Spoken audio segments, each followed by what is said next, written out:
राधे राधे। आशा करती हूँ कि आप सभी लोग खुश होंगे, स्वस्थ होंगे, मस्त होंगे। आज मैं आप लोगों को कथा सुनाने जा रही हूँ। कार्तिक मास महात्म्य 26वां अध्याय। देवगणों के ऐसे वचन को सुनकर के धर्मदत्त ने कहा कि सब मनुष्य भगवान विष्णु की प्रसन्नता के लिए विधिवत आराधना, यज्ञ, दान, व्रत, तीर्थ तथा तप आदि करते हैं, किंतु ऐसा कोई सरल उपाय बताओ जिसके करने से इन सब का फल प्राप्त हो जाए। तब गणों ने कहा, हे द्विजश्रेष्ठ, आपका प्रश्न तो बड़ा ही श्रेष्ठ है। हम आपको भगवान विष्णु को शीघ्र प्रसन्न करने का उपाय बताते हैं। हम इतिहास सहित प्राचीन वृतांत को सुनाते हैं, सावधानी से सुनो। प्राचीन काल में कांचगिरीपुरी में चोल नामक चक्रवर्ती राजा राज्य करता था। उसी के नाम से उसके देश का नाम चोल देश ही प्रसिद्ध था। राजा चोल के राज्य में कोई भी प्राणी दरिद्र, दुखी, पापी व रोगी न था। यह सब राजा के यज्ञ करने का प्रभाव था। ताम्रपर्णी नदी के किनारे सोने के यज्ञ स्तंभ सुशोभित थे। हे द्विजवर, एक दिन वह राजा भगवान विष्णु के पास गया। भगवान उस समय शेष शैया पर योग निद्रा वश सो रहे थे। राजा ने उनकी मणियों, मोतियों, स्वर्ण के दिव्य फल फूलों द्वारा पूजा की। वह साष्टांग प्रणाम करके भगवान के चरणों के पास ही बैठ गया। थोड़ी देर के बाद में राजा ने अपनी नगरी कांचीपुरी के ब्राह्मण विष्णुदास को वहां आते हुए देखा। विष्णुदास भगवान की पूजा के लिए तुलसी दल और जल लिए था। विष्णुदास ने वहां आकर के भगवान विष्णु को विष्णु सूक्त मंत्रों द्वारा स्नान करवा करके मंजरी तथा दलों से उनका विधि पूर्वक पूजन किया। विष्णुदास के चढ़ाए हुए दलों से राजा के चढ़ाए हुए मणि मोती व स्वर्ण के फूल ढक गए। यह देख करके राजा को क्रोध आ गया और क्रोध में भर करके राजा ने बोला, ढोंगी मूर्ख, तूने मेरी चढ़ाई हुई मणियों, मोतियों व सोने के फूलों को तुलसी के दल व अपने सारे फूलों से ढक दिया है। तू भला भक्ति करना क्या जाने, क्योंकि तूने मेरे किए हुए विचित्र श्रृंगार को बिगाड़ दिया है।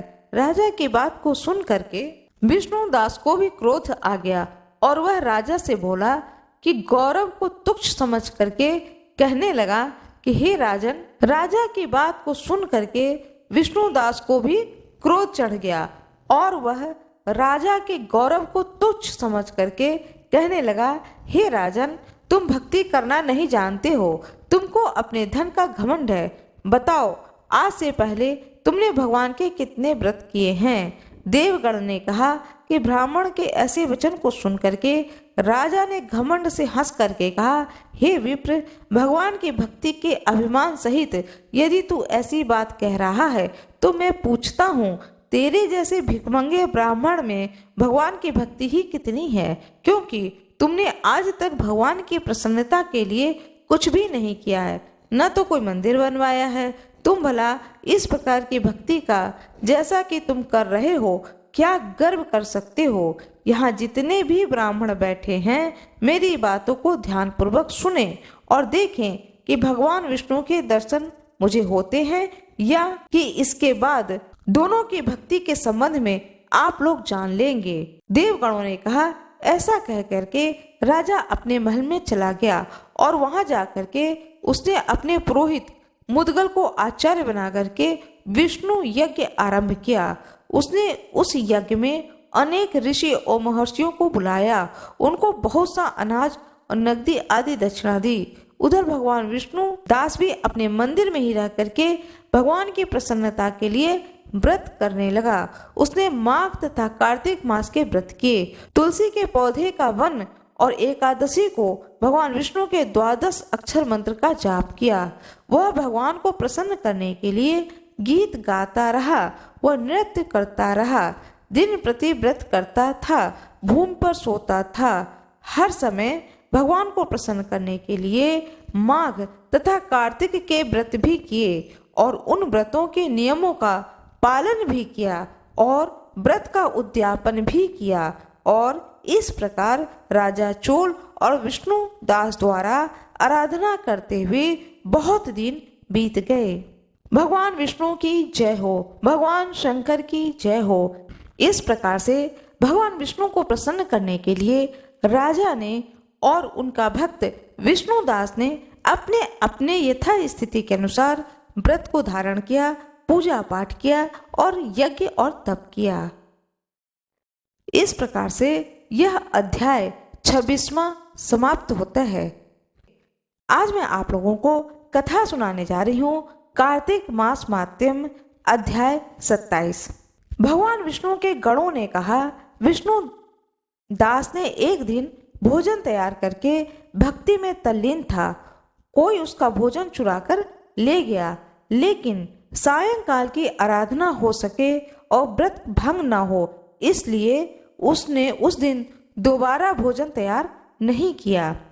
तब नारद जी ने कहा कि हे राजन, इस तरह लगातार 7 दिन तक कोई दूसरा भोजन चुराता रहा।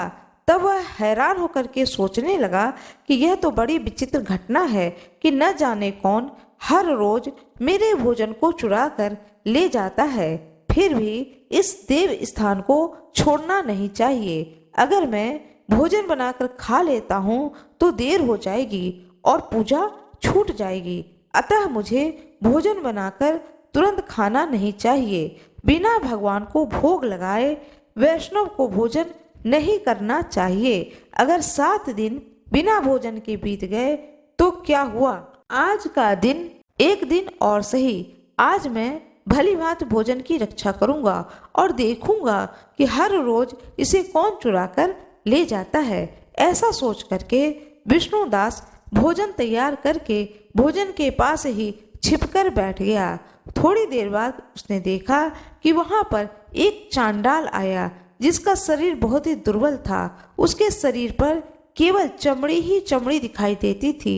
जब वह चांडाल भोजन चुराकर चल दिया तो भगवान का भक्त विष्णुदास ने उसे पुकारा, हे भाई, यह रूखा भोजन ले जाकर के क्या करोगे? घी तो लेते जाओ। ऐसा कह करके वह श्रेष्ठ ब्राह्मण आगे को बढ़ा। विष्णुदास को अपनी ओर आता देख करके वह चांडाल तेजी से दौड़ने लगा। वह ब्राह्मण से डर करके दौड़ा, लेकिन दुर्बलता के कारण दौड़ तो न सकता था। अतः वह थोड़ी दूर पर ही भूमि पर गिर पड़ा और मूर्छित हो गया। चांडाल को मूर्छित देख करके विष्णुदास लपक करके उसके पास पहुंचा, अपने वस्त्र से उस पर हवा करने लगा। इसके बाद में उसने जो कुछ भी देखा वह देख करके वह आश्चर्यचकित रह गया। उसने देखा कि उसके सम्मुख शंख, चक्र, गदा, पद्म, पीताम्बरीधारी, चतुर्भुज रूप, अलसी के फूल के समान कांति वाले, छाती में कौस्तुभ माला के सुशोभित साक्षात श्री भगवान विष्णु खड़े हैं। भगवान का दर्शन करके सात्विक भाव से मुक्त हो वह श्रेष्ठ ब्राह्मण उनकी स्तुति तथा प्रणाम कुछ न कर सका। वहीं पर सब इंद्र आदि देवता भी उपस्थित हो गए। गंधर्व तथा अप्सराएं आकर के गीत गान करने लगीं तथा नृत्य करने लगीं। ब्राह्मण उन्हें प्रणाम करने के लिए उतावला हुआ। त्यों ही वहां संपूर्ण देव, गंधर्व और अप्सराएं आ गईं। भगवान विष्णु ने अपना स्वरूप ब्राह्मण को प्रकट करके उसका आलिंगन किया और दिव्य विमान में बैठा करके उसे वैकुंठ धाम में ले गए। दिव्य विमान में ब्राह्मण को विष्णु भगवान के साथ जाते हुए देख करके चोल राजा ने भी इस दृश्य को देखा। उसने अपने गुरु आचार्य मुदगल को कहा कि मैंने जो यज्ञ आदि किए हैं वे सब तो व्यर्थ हुए। जितनी दान दक्षिणा मैंने ब्राह्मणों को दी वह भी असफल हुए। भगवान के दर्शन विष्णु दास ने किए हैं, किंतु मैंने भगवान विष्णु के दर्शन नहीं किए हैं। विष्णुदास ब्राह्मण ने केवल श्रद्धा भक्ति से भगवान को प्रसन्न किया है। उसके प्रभाव से भगवान विष्णु ने आकर के उसको दर्शन दिए हैं। इसलिए भक्ति ही सर्वोपरि है। मुझे भगवान के दर्शन के लिए राजकाज त्याग करके भक्ति करनी चाहिए। राजा के कोई पुत्र न होने के कारण उसने अपने भांजे को राजगद्दी का अधिकारी बना दिया। आप भगवान विष्णु की भक्ति करने लगा। बहुत काल तक भक्ति करने के बाद भी जब भगवान विष्णु के दर्शन नहीं हुए तो वह अग्निकुंड में कूद पड़ा। अग्नि में प्रकट होकर के भगवान विष्णु ने राजा को गोदी में उठा लिया और कहा कि मैं तेरे त्याग और भक्ति से बहुत प्रसन्न हूँ, और उस राजा का आलिंगन किया और राजा को अपने दिव्य विमान में अपने साथ बैठा करके वैकुंठ लोक में ले गए। भगवान विष्णु जी ने अपने समान रूप वाले ब्राह्मण को पुण्यशील, राजा चोल को सुशील नाम दे करके दोनों को अपना द्वारपाल बनाया। भगवान विष्णु की जय हो, भगवान शंकर की जय हो, कार्तिक माह की जय हो, तुलसी माता की जय हो। इस प्रकार से दोनों ही भक्तों को भगवान ने दर्शन दिए और अपने दोनों ही भक्तों को मुक्ति प्रदान करी। मुक्ति प्रदान करने वाली यह कथा 26वां अध्याय। आज मैं आप लोगों को कार्तिक मास महात्म्य अध्याय 28 सुनाने जा रही हूँ। जैसा कि आपने पिछले अध्याय में सुना कि किस प्रकार से भगवान विष्णु ने अपने भक्तों को दर्शन दे करके उसे बैकुंठ धाम लेकर गए। धर्मदत्त ने पूछा, हे देवराज, जय और विजय ने अपने पूर्व जन्म में ऐसा कौन सा पुण्य किया था जिससे भगवान विष्णु का रूप धारण करके वह उनके द्वारपाल हुए। प्राचीन काल में वृणबिंदु की पुत्री देवहूति से कर्दम ऋषि द्वारा केवल देखने मात्र से ही 2 सुंदर बालक उत्पन्न हुए। उनमें से बड़े का नाम जय और छोटे का नाम अजय हुआ। उनमें से बड़े का नाम जय और छोटे का नाम अजय हुआ। बाद में देवहूति के गर्भ से कपिल देव जी भी हुए। जय और अजय दोनों ही भगवान विष्णु के बड़े भक्त और धर्मात्मा थे। दोनों ही नित्य प्रति अष्टाक्षर मंत्र का जाप करते थे और भगवान विष्णु का व्रत करते थे। भगवान इन दोनों भाइयों पर अत्यंत प्रसन्न थे और नित्य पूजा के समय इनको दर्शन दिया करते थे। एक समय राजा के निमंत्रण पर देवर्षि नारद जी गणों सहित राजा के यज्ञ में पधारे। उस यज्ञ में जय ने ब्रह्मा और अजय ने पुरोहित बनकर के यज्ञ को संपूर्ण कराया। यज्ञ की विधि पूर्वक समाप्ति हुई। मारुत राजा ने जय और अजय को बहुत सा धन दिया। वह दोनों भाई दक्षिणा लेकर के अपने आश्रम में आए। धन का बंटवारा करते समय दोनों भाइयों का आपस में झगड़ा हो गया। जय ने अजय से कहा कि धन के बराबर बराबर भाग होने चाहिए। अजय ने कहा कि जितना धन जिसको मिला है उतना धन उसका ही है। तब जय ने क्रोध में आकर के अजय को शाप दे दिया कि तुम धन लेकर के नहीं देना चाहते हो, इसलिए तुम ग्राह हो जाओ। अजय ने जय का दिया शाप स्वीकार कर लिया और जय को शाप दिया कि तुम अभिमानी हो, इसलिए हाथी हो जा। जब नियम पूर्वक दोनों की पूजा के समय जब भगवान उनको दर्शन के लिए आए तो दोनों ने भगवान से श्राप मोचन का उपाय पूछा। दोनों ने प्रभु से कहा, हे देव, हम दोनों आपके भक्त हैं, मगर हम हाथी की योनि में कैसे होंगे? हे कृपा के सागर, श्राप से हमारा उद्धार कीजिए। भगवान विष्णु ने कहा, मेरे भक्तों की वाणी कभी असत्य नहीं होगी। यमराज भी इसको अन्यथा नहीं कर सकते। पूर्व काल में मुझे भक्त राज प्रहलाद के कहने पर स्तंभ से प्रकट होना पड़ा था और राजा अम्बरीश के कहने पर 10 अवतार लेने पड़े थे। अतः तुम दोनों अपने अपने श्रापों को भोग करके मेरे लोक को प्राप्त हो जाओगे। इतना कह करके भगवान विष्णु अंतर ध्यान हो गए। फिर वे दोनों गंडकी नदी के किनारे मगर और हाथी हुए। जाति स्मरण रहने के कारण इस योनि में भी भगवान विष्णु का व्रत नियम से किया करते थे। एक दिन कार्तिक के पूर्णमासी को वह हाथी स्नान करने को गंडकी नदी में गया। तब पिछले जन्म का श्राप स्मरण करके मगर ने हाथी को पकड़ लिया। तो हाथी ने भी भगवान विष्णु का स्मरण किया तो क्या था, तुरंत ही शंख चक्र गदा पद्मधारी भगवान विष्णु अपने सुदर्शन चक्र द्वारा उन दोनों को अपने जैसा रूप दे करके उन्हें बैकुंठ लोक में ले गए। उसी दिन से उस स्थान का नाम हरि क्षेत्र प्रसिद्ध है। चक्र के आघात से वहां के पत्थरों में भी चिन्ह बने हुए हैं। वे दोनों जय और अजय के नाम से आज तक संसार में प्रसिद्ध हैं। हे प्रिय, आपने भगवान विष्णु के द्वारपालों के संबंध में जो प्रश्न किया था उसका विस्तृत उत्तर मैंने दे दिया है। इसलिए हे द्विज, तुम भी ईर्ष्या और द्वेष को त्याग करके नित्य भगवान विष्णु का व्रत करो। जगत के प्रत्येक जीवन को समदृष्टि से देखो। तुला, मकर और मेष की संक्रांति में नित्य प्रातः स्नान किया करो। तुलसी वन की रक्षा किया करो। एकादशी व्रत किया करो। गौ, ब्राह्मण, वैष्णव की सेवा के लिए हर समय तैयार रहा करो। व्रत करने वालों को मसूर की दाल, बैगन की साग कदापि प्रयोग नहीं करना चाहिए। हे धर्मदत्त, ऐसा करने पर तुम शरीर त्याग कर हम लोगों के समान गति पाओगे।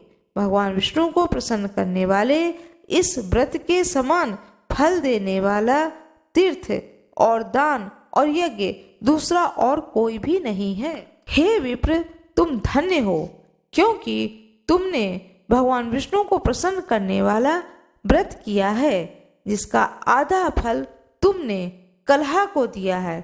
उसके बाद हम कलहा को बैकुंठ लेकर जा रहे हैं। तब नारद जी ने कहा, हे राजन, इस प्रकार धर्मदत्त को भगवान विष्णु की भक्ति का उपदेश दे करके कलहा को लेकर के विष्णु भगवान के पार्षद बैकुंठ को लेकर के चले गए और धर्मदत्त भी उनके आदेश अनुसार भगवान विष्णु के व्रत में तल्लीन हो गया। जब उसका देहांत हुआ तो वह अपनी स्त्री के साथ में विष्णु लोक को गया। हे राजन, जो कोई भी प्राचीन काल के इस इतिहास को सुनता है, सुनाता है, वह अनंत युग में भगवान विष्णु को, विष्णु लोक को प्राप्त होता है, भगवान विष्णु की भक्ति को प्राप्त करता है। भगवान विष्णु की जय हो, माता लक्ष्मी की जय हो, तुलसी माता की जय हो, कार्तिक माह की जय हो। इस प्रकार से धर्मदत्त विष्णु लोक को जाता है अपनी पत्नी सहित। इस कथा का श्रवण किया है। आज मैं आप लोगों को कार्तिक मास महात्म्य कथा अध्याय 29वां सुनाने जा रही हूँ। राजा पृथु ने कहा, हे नारद जी, आपसे कलहा ने जिस प्रकार मुक्ति पाई है यह सारी कथा हमको सुनाए। मैंने भली प्रकार सुनी है। हे देव ऋषि, यह काम उन दो नदियों के प्रभाव से हुआ था, कृपा करके वह बताने की कृपा करें। कृष्णा नदी साक्षात भगवान श्री कृष्णचंद्र जी की महाराज के शरीर और वेणी नामक नदी भगवान शंकर का शरीर है। इन दोनों नदियों के संगम का महात्म्य श्री ब्रह्मा जी भी वर्णन करने में असमर्थ हैं। फिर भी चूंकि आपने पूछा है, अतः मैं आपको उत्पत्ति का वृतांत सुनाऊंगा। ध्यान से सुनो। नारद जी कहते हैं, हे राजन, चाक्षाश्व मनवंतर के आरंभ में श्री ब्रह्मा जी ने सह्य पर्वत के शिखर पर यज्ञ करने का निश्चय किया। वह सब देवताओं, भगवान विष्णु और भगवान शंकर जी की यज्ञ सामग्री को लेकर के उस पर्वत के शिखर पर गए। तब महर्षि भृगु आदि ऋषियों ने ब्रह्म मुहूर्त में उन्हें दीक्षा देने का विचार किया। इसके बाद में उन्होंने श्री ब्रह्मा जी की पत्नी त्वरा को बुलवा भेजा। वह बड़ी अहिंसता से आ रही थी।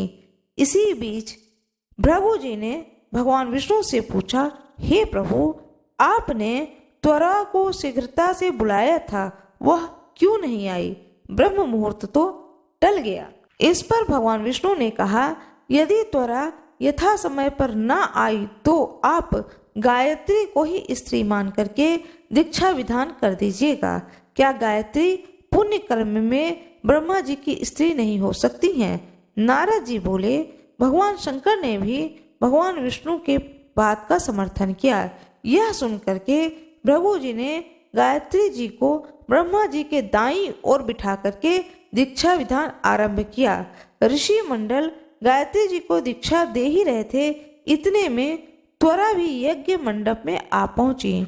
श्री ब्रह्मा जी के पास में गायत्री को देख करके ईर्ष्या से क्रोधित होकर के त्वरा ने कहा कि जहाँ अपूज्यों की पूजा होती है और जहाँ पूज्यों की अप्रतिष्ठा होती है वहाँ पर दुर्भक्षी, मृत्यु तथा भय तीनों अवश्य में ही आती है। वह गायत्री श्री ब्रह्मा जी की दाईं ओर तथा मेरे स्थान पर बैठी है। यह अदृश्य बहने वाली नदी होगी। आप लोगों ने अविचार से इसे जो मेरे स्थान पर बैठाया है, अतः आप सब भी जड़ रूप में नदियां होंगे। नारद जी ने राजा पृथु से कहा, हे राजन, इस तरह त्वरा के शाप को सुन करके गायत्री मारे क्रोध के आग बबूला हो करके अपने ऊंट को काटने लगी। देवताओं के मना करने पर भी उसने उठ करके त्वरा को शाप दे डाला। गायत्री ने कहा, ब्रह्मा जी जैसे तुम्हारे पति हैं वैसे मेरे भी पति हैं। तुमने व्यर्थ ही शाप दिया है, अतः तुम भी नदी हो जाओ। नारद जी ने कहा, तब तो देवताओं में भी खलबली सी मच गई। वह त्वरा को दंडवत करके कहने लगे, हे देवी, तूने जो ब्रह्मा आदि सब देवताओं को शाप दिया है, इससे यदि हम सब जड़ रूप नदियां हो जाएंगे तो फिर निश्चय ही यह तीनों लोक न हो जाएंगे, क्योंकि यह शाप तुमने बिना विचार के दिया है। अतः तुम इस शाप को वापस ले लो।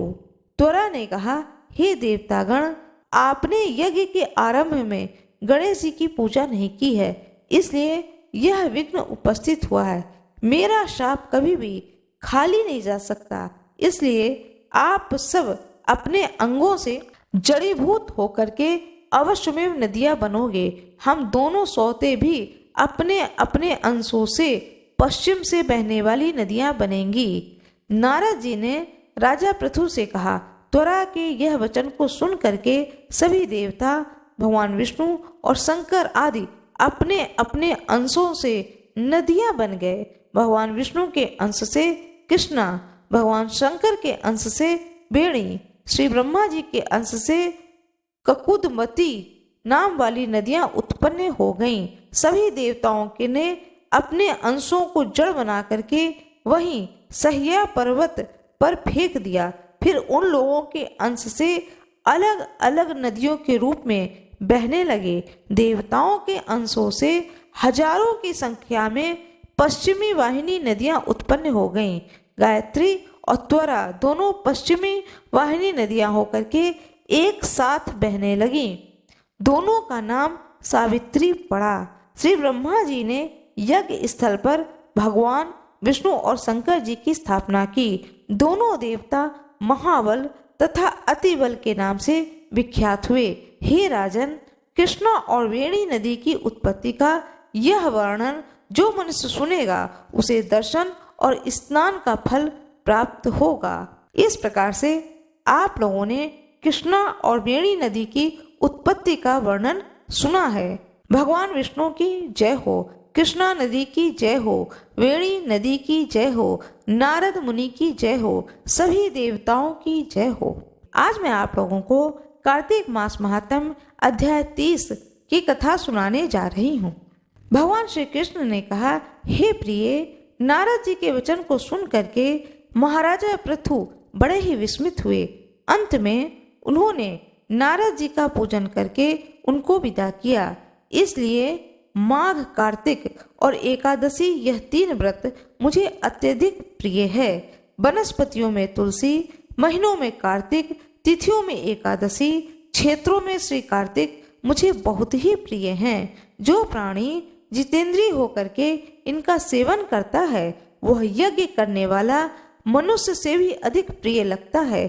जो प्राणी विधि से इनकी सेवा करता है उनके मेरे अनुग्रह से सब पाप दूर हो जाते हैं। भगवान श्री कृष्ण के वचन को सुन करके सत्यभामा ने कहा, हे नाथ, यह बात बड़ी आश्चर्यजनक है कि दूसरे के पुण्य के फल से कलह की मुक्ति हो गई।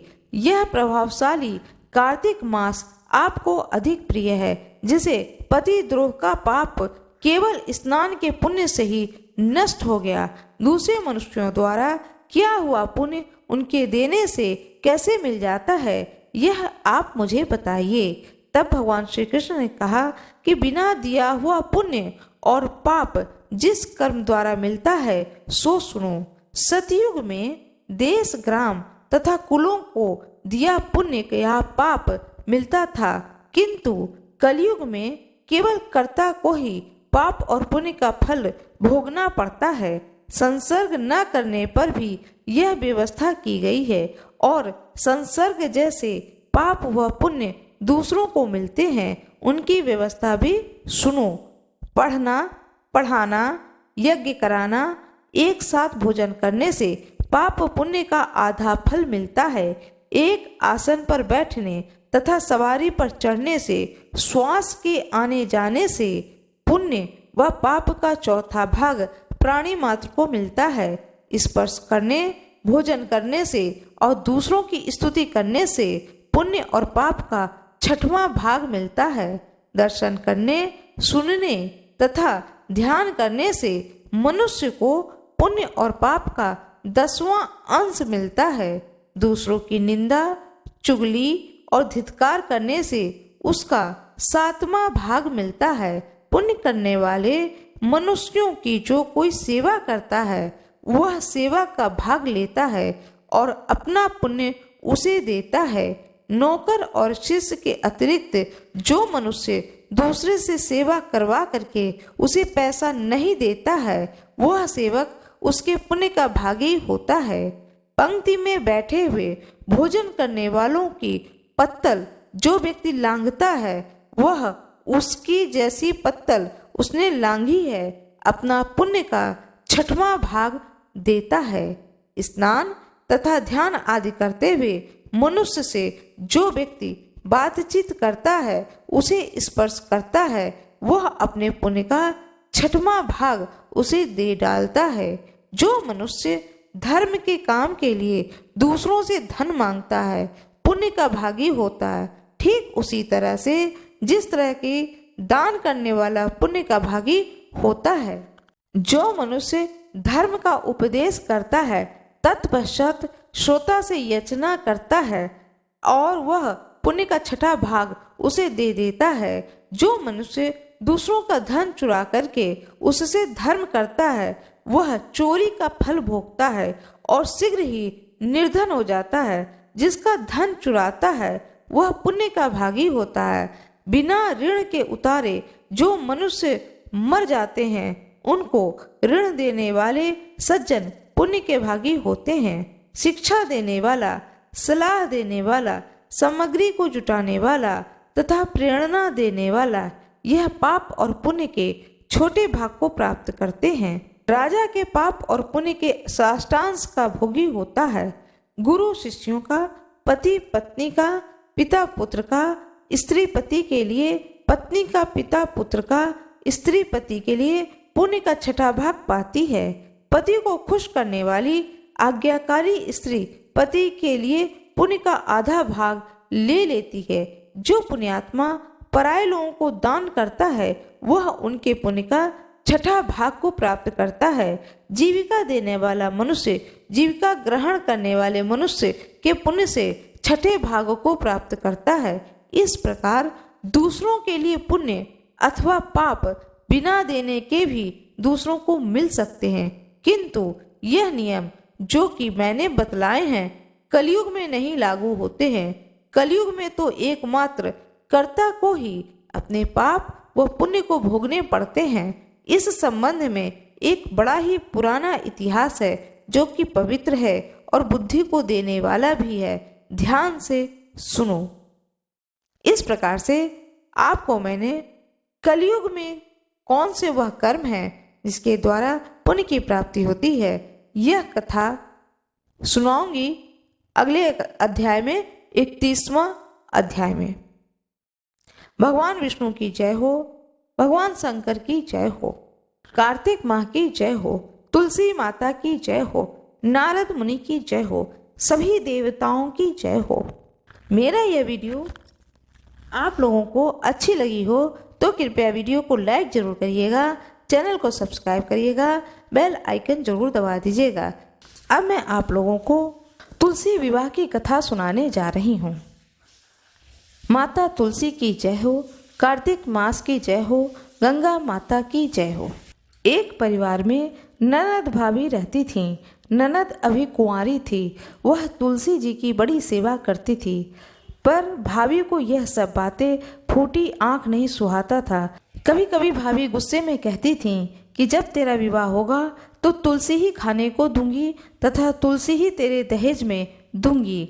यथा समय जब ननद की शादी हुई तो उसकी भाभी ने बरातियों के सामने तुलसी का गमला फोड़ करके रख दिया। भगवान की कृपा से वह गमला स्वादिष्ट व्यंजनों में बदल गया।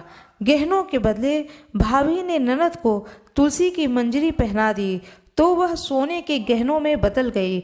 वस्त्र के स्थान पर तुलसी का जनेऊ रख दिया तो वह रेशमी वस्त्रों में बदल गया। चारों तरफ ससुराल में उसके दहेज आदि के बारे में बहुत बड़ाई हो गई। उसकी भाभी की एक लड़की थी। भाभी अपनी लड़की से कहती है कि तू तुलसी की सेवा किया कर, तुझे भी तेरी बुआ की तरह फल मिलेगा। लेकिन लड़की का मन तुलसी की सेवा में नहीं लगता था। उसके विवाह का समय आया तो उसने सोचा, मैंने जैसा व्यवहार अपनी ननद से किया है उसी कारण उसे इतनी इज्जत मिली है, तो क्यों न मैं अपनी लड़की के साथ भी वैसा ही व्यवहार करूं। कुछ समय पश्चात भाभी की लड़की का विवाह हुआ। जब विवाह हुआ तो बारात आई। जब बारात आई तो भाभी ने सोचा कि क्यों न मैंने जिस तरह का व्यवहार अपनी ननद के साथ किया है और उसे ससुराल में इतनी इज्जत मिली है, उसी तरह का व्यवहार मैं अपनी लड़की के साथ भी करूं। ऐसा सोच करके उसने बरातियों के सामने तुलसी का गमला तोड़ करके रख दिया, परंतु इस बार मिट्टी मिट्टी ही रही। मंजरी व पत्ते भी अपने पूर्ववत रूप में ही रहे तथा जनेऊ जनेऊ ही रहा। सभी लोग भाभी की बुराई करने लगे। ससुराल में भी सभी लड़की की बुराई कर रहे थे। भाभी ननद को कभी घर नहीं बुलाती थी। भाई ने सोचा कि मैं ही अपनी बहन से मिलाऊं। उसने अपनी इच्छा अपनी पत्नी को बताई तथा सौगात ले जाने के लिए कुछ मांगा तो भाभी ने थैले में ज्वार भरकर कहा, और तो कुछ नहीं है, यही ले जाओ। वह दुखी मन से चल दिया। बहन के नगर के समीप पहुंचकर देखता है कि एक गौशाला में गाय के सामने उसने ज्वार का थैला आगे उलट करके रख दिया। जो गाय पालते हैं वह गोपालक ने कहा कि सोना मोती गाय के आगे क्यों डाल रहे हो। उसने उससे सारी बात बता दी तथा सोना मोती लेकर प्रसन्न मन से बहन के घर गया। बहन अपने भाई को देख करके अत्यंत प्रसन्न हुई। जैसी प्रसन्नता बहन को मिली वैसे ही प्रसन्नता सभी कथा सुनने वालों को और कथा सुनाने वाले को मिली। माता तुलसी की जय हो, कार्तिक माह की जय हो, गंगा माता की जय हो। मेरा ये वीडियो आपको अच्छी लगी हो तो कृपया वीडियो को लाइक जरूर कर दीजिएगा। पूरे कार्तिक माह में सुनने वाली तुलसी माता की कथा जिसे मैं आज आप लोगों को सुनाने जा रही हूँ, यह कथा भी तुलसी विवाह के दिन सुननी चाहिए। कार्तिक के महीने में सब कोई तुलसी माता को सींचने जाती थी। सब कोई तो सींच करके आ जाती थी, पर एक बुढ़िया माई आती और तुलसी माता से रोजाना कहती, हे तुलसी माता सत्य की दाता, मैं बिरला सींचू तेरा, तू कर निस्तारा मेरा। तुलसी माता अड़वा दे लड़वा दे, पीतांबर की धोती दे, मीठा मीठा घास दे, बैकुंठ का वास दे, चटके की चाल दे, पटके की मौत दे, चंदन की काठ दे, झालर की झिनकार दे, साईं का राज दे, दाल भात का जमीन दे, 11 का दिन दे, कृष्ण को कांधा दे। इतनी बात सुन करके तुलसी माता सूखने लगी। भगवान श्री कृष्ण पूछते हैं कि तुम्हारे पास तो इतनी औरतें आती हैं, तुम्हें जिमाती हैं, तुम्हें सींचती हैं, तुम्हारी पूजन करती हैं, तुम्हें तो फलना फूलना चाहिए, तुम सूख कैसे रही हो, क्या कारण है? तुलसी माता ने कहा, मैं आपको क्या बताऊं, मेरी स्थिति बहुत अजीब हो गई है। भगवान श्री कृष्ण कहते हैं कि यदि तुम मुझे नहीं बताओगी अपने मन की बात तो किसे बताओगी? इस प्रकार विनयपूर्वक भगवान श्री कृष्ण के कहने पर तुलसी माता बताती हैं कि रोज सभी स्त्रियां मुझे सींचने आती हैं, लेकिन सींच करके वह चली जाती हैं। एक बुढ़िया माई आती हैं रोजाना और कहती हैं, अपनी सारी बातें मुझसे कहती हैं, कह करके जाती हैं, मैं और सब कुछ दे सकती हूँ, पर आप कृष्ण जी की कांधा कहाँ से दूंगी? भगवान श्री कृष्ण कहते हैं, कोई बात नहीं है, समय आने पर कृष्ण का कंधा भी उस बुढ़िया को मिल जाएगा। कुछ समय व्यतीत होते हैं, उसके बाद एक दिन उस बुढ़िया की मृत्यु हो जाती है।